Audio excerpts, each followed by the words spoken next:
Hi, this is James Joke. I'm host of Webcomics Reviews and Interviews. Today, it's the Artist Grab Bag, so sit back, relax, and let the Geek Fest begin. One of the things a lot of artists forget to do is that they need to do their own research and setting up. That is, they need to establish some level of consistency within the comic. This is important for a number of reasons. If you want to get a really interesting education in this, go to IMDb, track down a show called The Code, and look at the reviews and goofs section. What you're going to find is a lot of military people did not like the show because they kept screwing up uniforms. Yeah, uniforms. You had women in an office setting wearing stiletto heels. Not only did this create a regulation issue, a safety issue, but it also created a Foley issue. They actually couldn't get the stiletto heels to go in sync with the actual video sometimes. You had situations where people were having their caps worn in non-regulation manners. And yeah, the code is all about the regulations. It was a freaking lawyer's office in the Marines. If they didn't care about getting the regulations right, who would? You know what I mean? At some point, you even had the fruit salad, the awards and ribbons and all that on the person's chest. Made absolutely no sense. You had a person who'd never been in the infantry, they should not be wearing a combat infantry badge. You know what I mean? All of these little inconsistencies ended up driving the viewers nuts, and, well, it didn't help that there was a lot of other issues with the show in terms of writing and character, but the big one that everybody pretty much nailed it for were the uniform issues. And when you're dealing with a military show, that's a major problem. If you're doing this as a comic, it's even worse because a lot of those decisions are straight artistic choices. And if you make too many of them over a particular period of time, well, all you're showing is that you don't really care about the comic. And, well, if your comic is to be used for a portfolio, or if you're trying to basically build it, you're trying to get a little bit of money from it, showing that you don't care is going to translate to the readers showing that they don't care. And the way that a reader shows that he don't care is he doesn't read. So, if you're trying to use this as a portfolio, you take this to a future employer, he sees that you do not care about your comic. At that point, why should he care? He's got properties that are very important that need to be drawn a particular way. He's got vehicles and weapons and other things that, over time, people have come to expect to be drawn in a particular way or style. And all of a sudden, you're coming in and you don't care about stuff in your own comic. How's that going to... what's the employer going to think?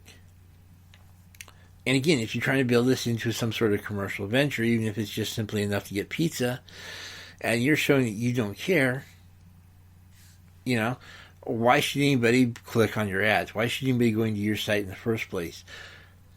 You need to have some sort of level of consistency within the comic. You're going to need to actually sit back and actually do a little bit of research, figure out what's going on, have a little bit of fun with that research, and then you try to set up some sort of visual Bible. Obviously, I'm going to do a plug-in for how to create a comic workbook. Yes, there will be links in the show notes. But the key here is you need to have something that shows that you care. If you care about it, if you have passion, if you absolutely build the world's greatest world and you do it in such a way that when you screw up, all of a sudden people are going to be going, oh my gosh, what's going on next? You've done your job. Those details add up over time, and the more details you have, especially if you're consistent with them, and yeah, I know you're going to get tired. You can actually build a drinking game off of that word alone for this episode. But if you can actually be consistent with what you're doing, all of a sudden you're going to see a lot of readers caring. You're going to see people that you want to be hired by being impressed by what you're doing. And more importantly, you're going to be having a certain level of fun in there as well, because you're going to be trying to set up details that people are going to catch. And like I said, if you're consistent with a lot of trivial stuff, people are going to find out that when you hide, shall we say, Another example here is Marvel Comics. They actually had to recall an entire issue from the book stands because one of the artists had included certain language in the library. It only showed up in one panel. You had to look at it a certain way. And unless you knew exactly what you were looking for, you would have missed this particularly interesting language. But the bottom line is, it was there. And we won't talk about all the times people look at certain Disney movies and Disney pictures and see inappropriate items relative to that particular movie. But the key here is the only reason they're noticing those is because there's a certain level of consistency and people are taking advantage of that to all of a sudden make an interesting point. Obviously you as a writer, you as an artist, need to allow for that and actually have a little bit of fun. And yeah, to a degree you are becoming a writer of the comic just as much as the writer is. You're establishing some really cool stuff going on that is going to have some interesting fallout later on in that particular comic. That's cool. That's exactly what you want to do. If you have a ray gun that you built a particular way, and all of a sudden somebody has a slightly different model, all of a sudden you've created a little bit of an interesting plot twist in there, and people are actually going to follow that. So consistency needs to be king. And don't think that you have to keep this as a straitjacket, My personal favorite example has got to be Janet Van Dyne, a.k.a. the Wasp. She was established as a fashion designer relatively early on. What this meant was that when she did her 98 or so costume changes over the first 118 issues of the Avengers, it was actually seen as pretty cool. Those costume changes came into the fact that she was a fashion designer.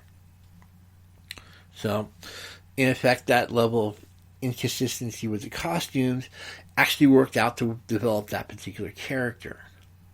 So obviously you don't have to have, the consistency be static. There are ways you can do with it.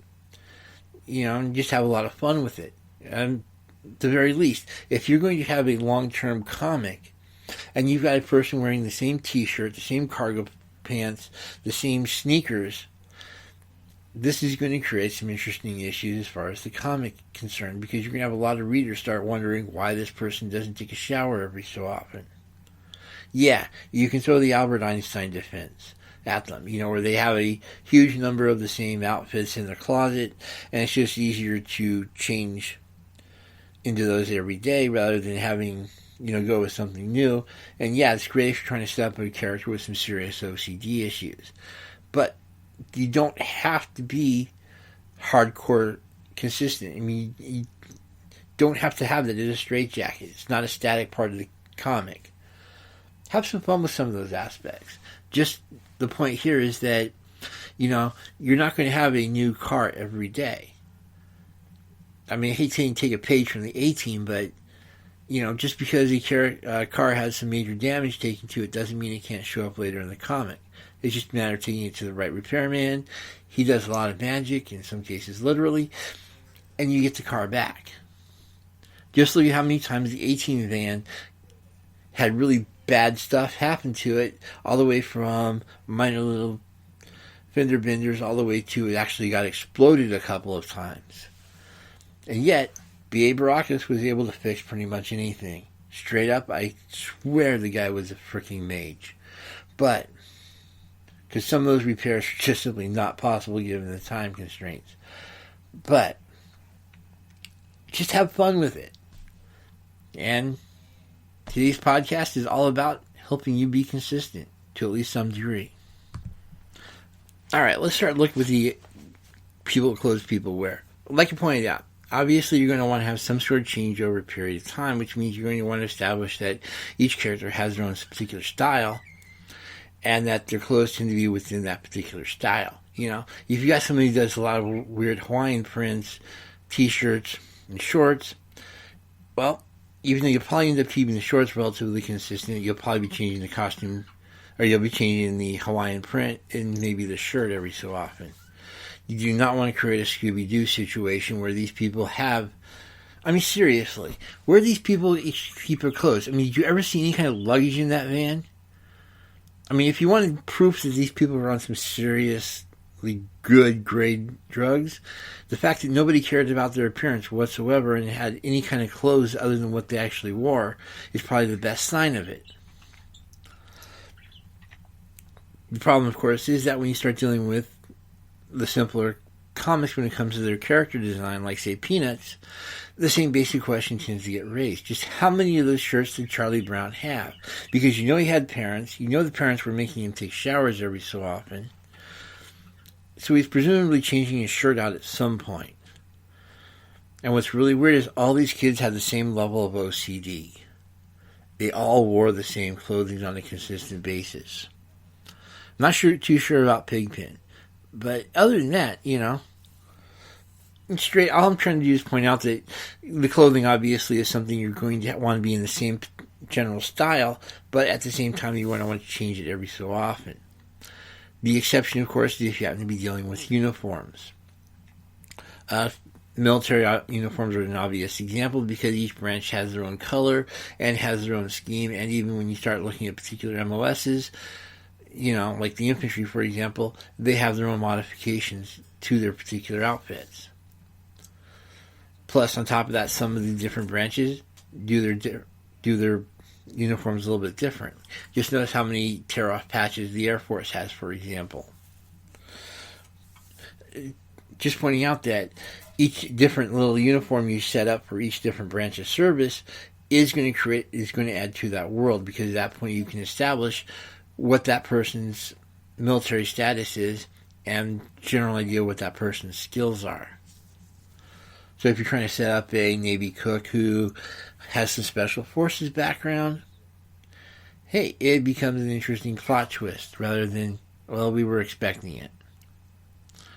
So just have some fun with the clothes. If you are going to set up military services, or even people like, say, janitorial staff or anything like that, you're going to want to have them have a particular generalized uniform. If you're dealing with a superhero team, yeah, you're definitely going to be wanting to set up some sort of uniform, but you can have a lot of fun with it. I mean, consider the X-Men. The only thing you know 9 times out of 10, if you have 3 characters and one of them has an X on their outfit, odds are that's the X-Men, you know? But even when you start looking at the other superhero teams, you tend to notice that they have some general uniforms that they keep in mind. Avengers, for example, most of their outfits tend to be, you know, cover pretty much everything. Some of them even have loose clothing. They also tend to be a little bit better defended than other characters. You know, that you look at the Fantastic Four, unstable molecules, plus everybody has pretty much the same outfit. Even Benjamin Grimm has the same colors as his compatriots. So, and if you don't think that there's not going to be some sort of historical research in here, just look at, say, pole arms. We're talking a stick that's basically 8 to 14 feet long, sometimes a little bit longer, rarely shorter, and you had entire companies of these people. You know, these people were usually set up there specifically to deal with cavalry. On the other hand, if you want to look at somebody who's a little bit more of a melee fighter, look at the Spartans. Obviously, if you set the Spartans up against the cavalry is going to have all sorts of fun just mowing through the Spartans, you know? I don't care how good their swords were. The basic point is that you had to have, each one of them had to be set up for a particular historical situation. The Spartans were really great when we deal with the Greek wars because everything was pretty much hand to hand. You know, a shield, a sword, perfect. On the other hand, if we start dealing closer to the Renaissance, all of a sudden, yeah, those shields and swords aren't going to be that really great against the cavalry. And heck, you start throwing up against a couple of cannonballs, yeah, you're going to see a lot of dead Spartans in very short order. You know? Part of the reason you don't bring a knife to a gunfight. Check out what happened in the Wild West. You had a pistol, somebody's charging at you with a gun. Remember that scene from Indiana Jones where he basically was just too tired and said, screw it, and shot the swordsman that was charging at him? Yeah, that's why you don't bring a knife to a gunfight. So, just pointing out that if you're going to be, here's where you start doing a little bit of research. Sometimes you're going to find some really cool stuff in the military arc. So obviously you need to do some research, and here's where it's going to help paying off. However, this doesn't mean it's not going to be the other area. Another area you can have some serious fun with is pajamas. Yeah, I know, this is one of those little minor things that drives me nuts every so often. But you have people who pretty much don't wear pajamas. And I'm not talking, you see them in the morning, you see them at night, and you always see them in school uniforms or some variation thereof. You never see these people go get ready for bed. Yeah, occasionally you do, but generally speaking, when you see characters in comics, you don't see people that have any sort of bed clothes. Look, and yeah, I'm including nudity as an actual type of bed clothing here.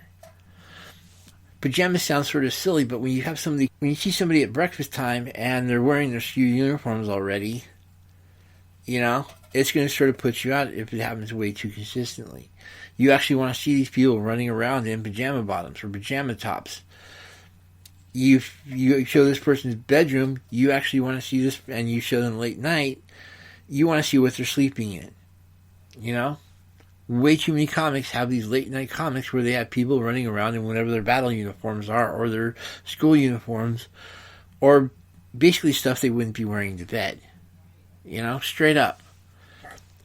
Straight up. Even with me, you'll see I'm, once I've eaten dinner, once I've done the dishes and I'm getting ready to just watch TV or write at night, hey, I'll sleep in my sweat bottoms or sweatpants, This is not something a lot of people don't do. Heck, you see it happen in TV shows all the time.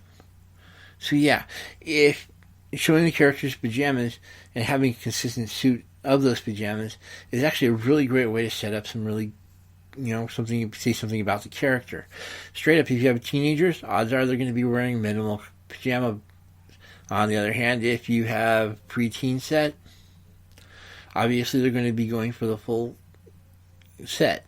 Heck, if you're really young, they may even have those little bunny slipper things. They're part of, yeah. Of course, when you start getting the adult scene, pretty much every adult wears something different, so it's just a great way to establish character as well as establish a little bit of consistency again within the comic. So if you're setting up your Bible, this was actually not a bad idea to see what the character looks like in their pajamas. Weird concept, I know, but hey, I'm a weird person. Leave me alone. And just as much as you define a person's clothing, you also need to look at what they use what their tools are.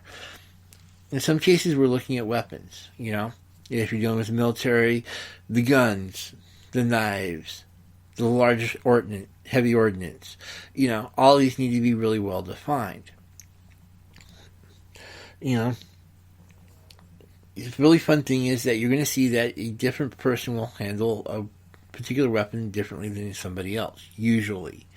You can actually tell a lot about the person about how their weapons look. If you have somebody who, for example, is a little bit of rust here and there, has some dirt all over the weapon, so on and so forth, this is obviously not going to be a neat and tidy person. On the other hand, if your weapon has a little bit of extra edge to it, look at swords. Obvious example here are the Jedi versus Sith sabers. Sith, for example, tend to have red lightsabers. It's a defining trait of that particular group. If you start looking at fantasy, you see evil characters tend to have all sorts of jagged edges to their particular weapons. Again, nothing says evil like a jagged wedge. You know what I mean? But this applies to the other tools as well. If you have somebody who has a really cool little lockpick and uses that all the time, and it even has its own history, it's going to show by having a distinct appearance. And that little bit of distinctiveness is going to add to that particular character, especially if you're trying to establish whether or not they're a doppelganger. This can even apply to how they carry these particular weapons. Consider if I have a sword I carry on my waist, or one on carry around on my back. Which one of these two people are you going to want to not deal with? The odds are it's going to be the one on the person who carries it on the hip. On the other hand, if you have somebody who carries it on their back, well, we've hit the point where that's become a visual trope, and that establishes that person as an assassin. Go figure. So, when you start looking at the various weapons, tools of the trade, you're going to be wanting to look at the conditions, what they look like in general, and how they're carried. All three of these things establish a certain degree of personality, as well as a certain degree of, well, let's just say, call it a risk factor. So, that equipment, again, helps to define the character. Vehicles are another issue. Let's get real. If you have any kind of vehicle, it's going to define something about the comic. I don't care if we're looking at Batman's Batmobile. You really want fun, look up the Superman mobile. It looks like a submarine with hands. Wonder Woman, invisible jet. And of course, let's get real. The invisible jet actually adds to the world because it makes an interesting statement about women being invisible. Seriously, what is it with all the women invisibility powers? Anyway, the basic point here is that you've got a woman who should be out and should be obvious, and she's running around in a invisible jet. Seriously, what kind of statement does that make? But you get the idea here, is that the vehicle a character has will make a major statement about the person. I don't care if it's a skateboard, a bike, a Vespa. Heck, yes, there are famous Vespas out there. Just look up FLCL, Fully Cooley, Furry Curry, multiple choice title, The Vespa is a character by itself. And the type of vehicle a person has says a lot about that person. If you're dealing with a 10-year-old and he's running around in a Rolls Royce, that kid better be rich. Odds are, 9 times out of 10, if you're talking vehicles and you're talking 10-year-olds, you're talking skateboards and bikes. If the person is in skates, and we're talking the old school roller, we're not talking rollerblades, we're talking actual roller skates. That's going to actually help set up your history as well. That's going to set up what area of time you're in. So, when you start looking at your vehicles, they can say a lot about the person in time as well as how well maintained that vehicle is. Again, going back to the Scooby machine, the mystery machine. Straight up, did this thing actually ever get washed? I mean, think about that for a sec. We saw it all over time. We saw it at the beginning. We saw it at the end. Sometimes we see it during the middle. But it just stood out. Seriously, did that thing ever actually get washed? Did anybody actually go in and clean out the garbage? Little things. Maintenance may sound silly, but it's going to add up over time, and it's going to, again, show the lack or intense how much maintenance there actually is on that vehicle. Compared to, say, the Mach 5 from Speed Racer, how much maintenance that thing went under. And of course, we also saw that thing do a lot of stuff. In Batmobile, dude, straight up, we know Alfred has some serious mechanics chops. So, again, it may sound like a trivial point. Actually, no, it's not. Vehicles establish a lot about the person. I don't care if it's a skateboard, a horse, a Vespa, an invisible jet. Vehicles establish a lot about personality. And this is something you also need to research because you want to make sure you get the historical eras right. You want to make sure you get the details about socio-economic status right. You don't want to have a person in the slums running around in a Rolls Royce. Conversely, you don't want to have somebody, you're trying to establish as rich running around in a Ford pickup. Nothing against Ford pickups. I love the trucks, don't get me wrong, but it's not something you see a multi-billionaire running around in. You know what I mean? So, when you start establishing a character, figure out how this character is going to get around, how much maintenance they put into that vehicle, and make sure they have one. Even the Amish have their buggies. You know what I mean? You keep hearing that environment is a factor. Well, again, this is something that you as an artist can have a lot of fun with, and not necessarily always in the right way. Here's where things get really complicated really quick. Basically, you want to match the person's environment to the actual person, and you want to have some fun with it. Consider, for example, if somebody has a Spartan environment, a bed, a TV, maybe a TV, a desk, and nothing on the walls. What's that say about that particular person? Obviously, this is somebody who's not really interested in living, or he's just simply not at home a lot. For one reason or another, he doesn't really care about his very specific environment. At the flip side of this, you have the hoarder. Somebody who has like stacks of newspapers. Again, details matter. What's that say about the person? That person's obviously going to have problems letting go of stuff. That person is going to be somebody who's being more worried about being prepared than actually living. Little details, sure, but all of these are going to add up over time.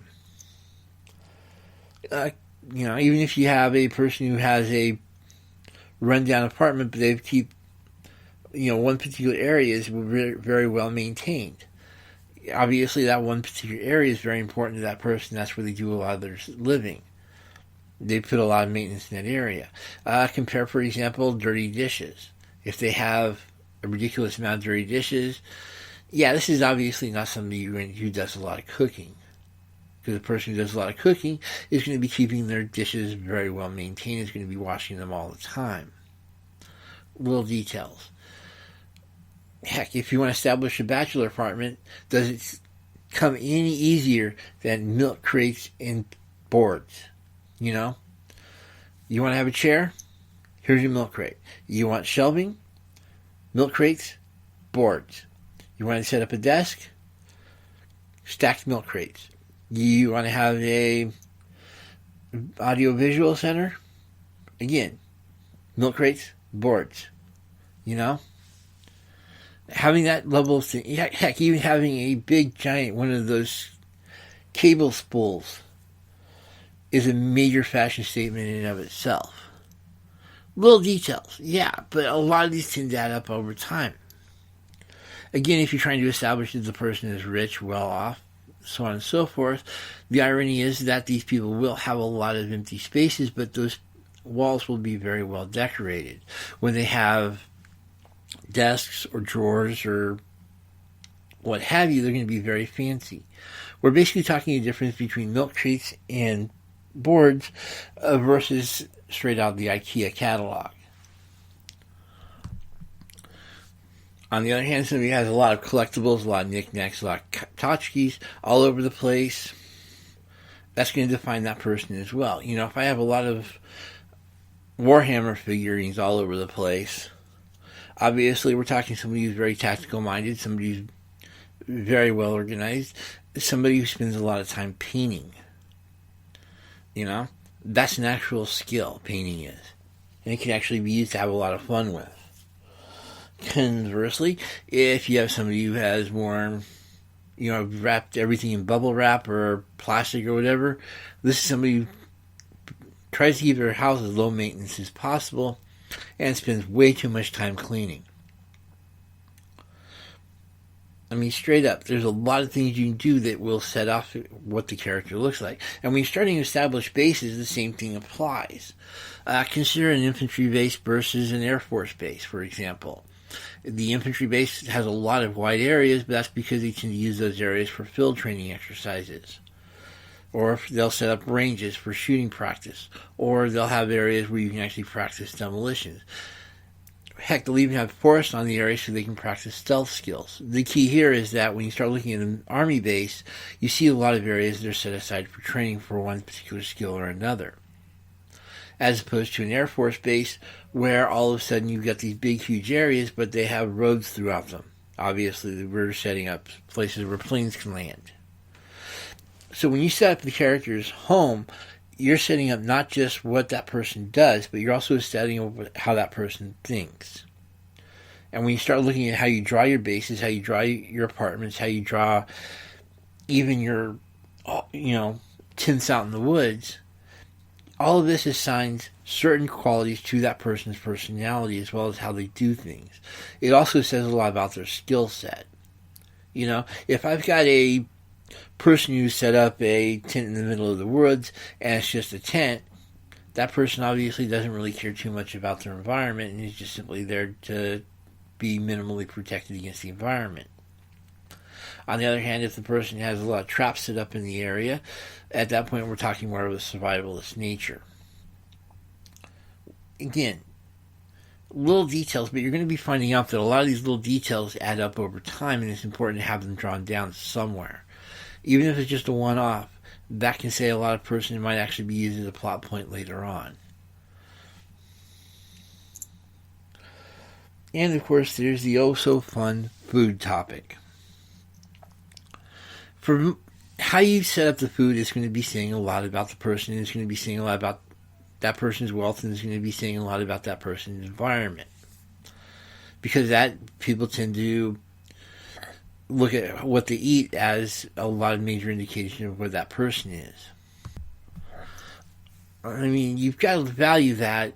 If I have somebody who eats a lot of fruit, for example, obviously this person is going to be hyperkinetic. Fruit has a lot of sugar in it. That sugar adds to the energy level of that particular person, so on and so forth.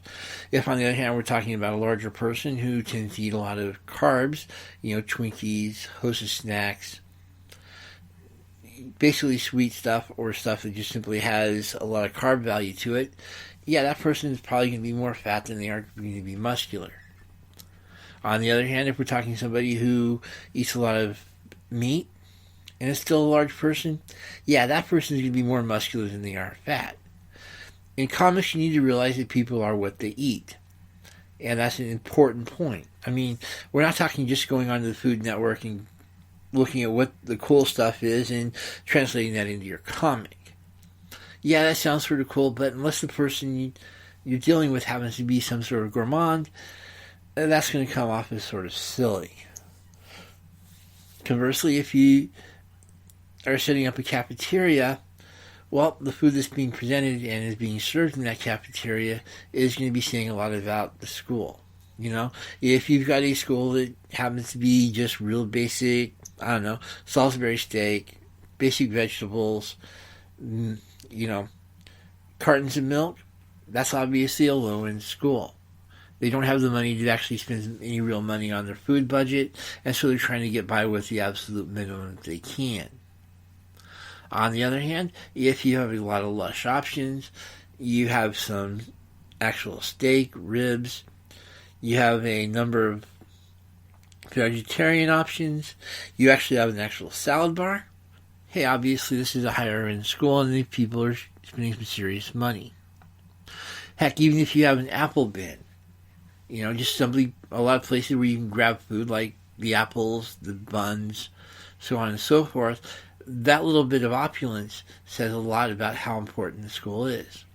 On the other hand, if you want to set up more of a college situation, bagels and cream cheese is definitely the way to go. An omelet bar, maybe. Stuff that basically has stuff, still has great food, but all the food is geared towards getting people in and out. Because let's get real, college students don't really care. I mean, look at how many if you want to see fast food capitals, they also tend to be college towns. This is not a coincidence. College students may not have a whole lot of extra spending money, but when they do, they tend to spend it on food. Very few actually spend it on books. Probably a shame. But the basic gist here is that the food people eat in a comic actually defines who that person is. You are literally what you eat. Well, not that literally, I'm just trying to make the point here is that when you start seeing, you want to define a lot about that person in terms of what that person is, start looking at what they're eating, what they're drinking. Definitely look at what they're drinking. Obviously, if you're trying to do more of an Irish thing where you've got more of everybody's people salts of the earth, that sort of thing, you're going to have more salt. You're going to have more stouts. On the other hand, if you're trying to be more college student, more hip, at that point you're going to want your India Pale Ales, your IPAs. If you're really trying to show that the person has money and affluence, at that point you're basically looking at somebody who's going to be more towards your wines. Only if you want to show a real alcoholic, are you going to bring in your spirits and your other liquors, you know? If that person has a vodka bottle in pretty much every scene they're in, this is a person who should be attending an AA meeting. You know what I mean? Little details. So, what I'm going to suggest is you track down a book on Amazon called How to Create a Comic Workbook. I've actually set this up so that it's a lot easier to track a lot of this information. You've got pages that are developed to bases, to tools, to weapons, to characters, so on and so forth. And even if you don't buy the book, you're still going to be wanting to set up a notebook that has all this stuff in it. If you can set it up, you're going to have to set it up on however you feel comfortable with. What I advise is you do one of two basic schemes. You either have it set up through each individual, chapter, each individual section that deals with a particular character, has all that character's junk with that particular character. You know, you have the character's clothes, you have the character's weapons, you have the character's tools, vehicle, and you have the character set up as a base. You know, if everybody has a lot of their own personal junk, you know, if every other character is Batman or an equivalent, then yeah, you're going to have to want to set them up with their own little sections and break down exactly that, you know. You're going to be wanting to figure out what these persons run around with. You're going to want to know what they use as their primary weapons, secondary, and even tertiary weapons. Yeah, we're talking sword, throwing daggers, large crossbow. You want to set this person up with a base. When you set the person up with a base, don't just show the outside, but also show the inside. I mean, straight up. Anybody can have a brown house. Well, okay, not everybody. It's major expensive. The point is that different brown houses tend to be set up. And just so we're clear, we're talking those big brown brick buildings found in New York. The point is that each one of these is set up individually. Some people set them up so it's basically an actual living space with, you know, bedrooms, living room, bathrooms, that sort of thing, whereas some people just treat them as giant, huge studio apartments. You know, the key here is that when you start setting up, you not just want to see the exterior of the base, or their headquarters, or their home, or what have you, or even their apartment complex. You're also going to want to look in and see what the person actually lives in. All these help to establish, again, more character, but also have to establish details. Yeah, that word again. You want to be as consistent as you possibly can.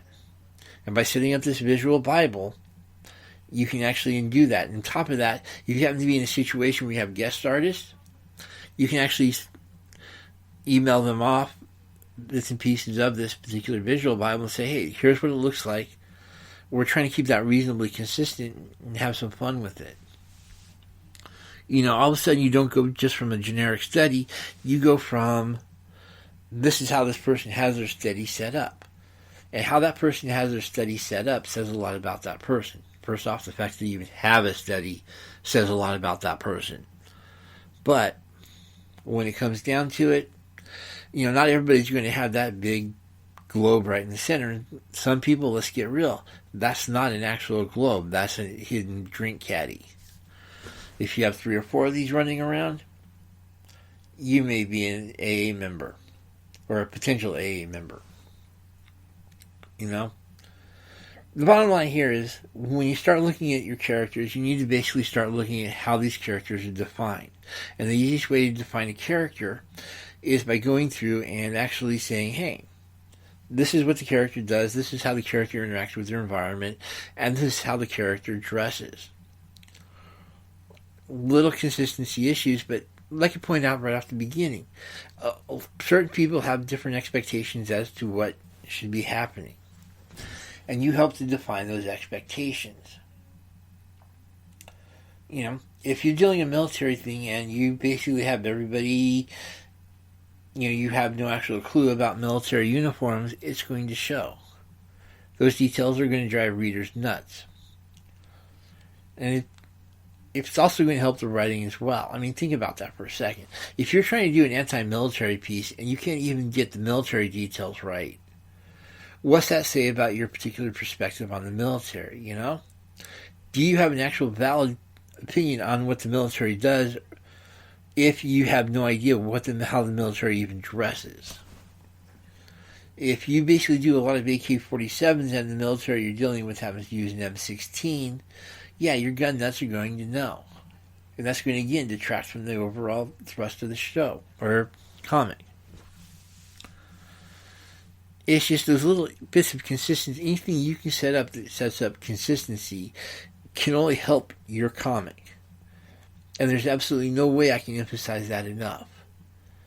You just have way too many people that go into a comic and figure they can do pretty much whatever they want. They don't have to establish any kind of consistency. And they can just simply have fun.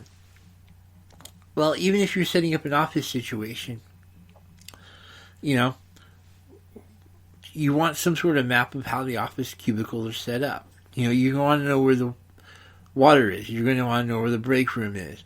You're going to want to have all these little details that annoy you, sure. And they're going to aggravate the heck out of you, but they have payoff. If you're trying to do a chase scene and you're trying to do an incredibly long chase scene in a very short area, you're obviously going to be wanting to change that area, or you're going to be wanting to move that chase scene. I mean, if you've gone through and established that you have a cubicle area, and all of a sudden you're having a chase scene through this, and all of a sudden there's no cubicles, it's going to take the reader right out. But here's the important part: is that work is worth it, because at the same time, if you have make sure those cubicles are in there. First off, you have little built-in obstacles to the chase. On top of that, you may have areas where you can actually go through and grab items that are in the particular cubicles and use them as weapons against whatever's chasing you. If you know somebody, for example, if you establish somebody is heavy into weapons and is going to have a weapon no matter where they are, odds are they're going to have a couple of knives in their drawer at work. Backup.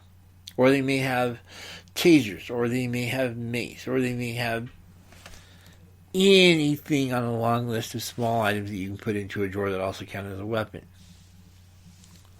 All these little details can only help whatever you're trying to pull off in the comic.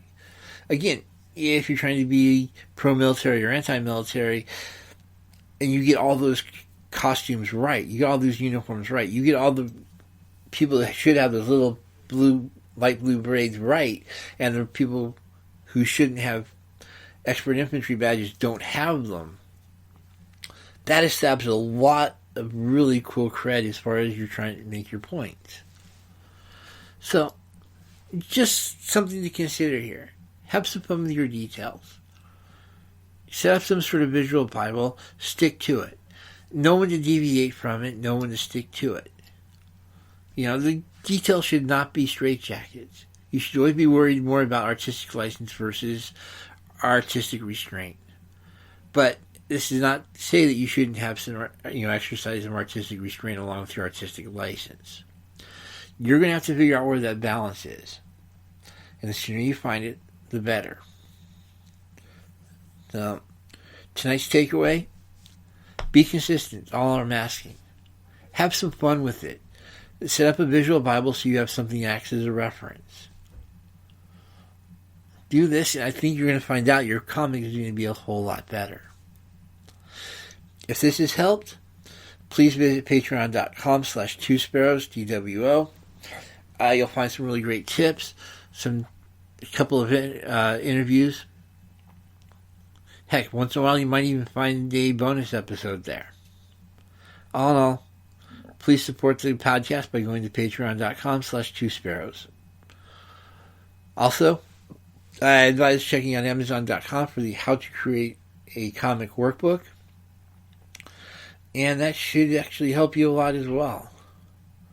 So, all said, have a good evening. I'll talk to you later.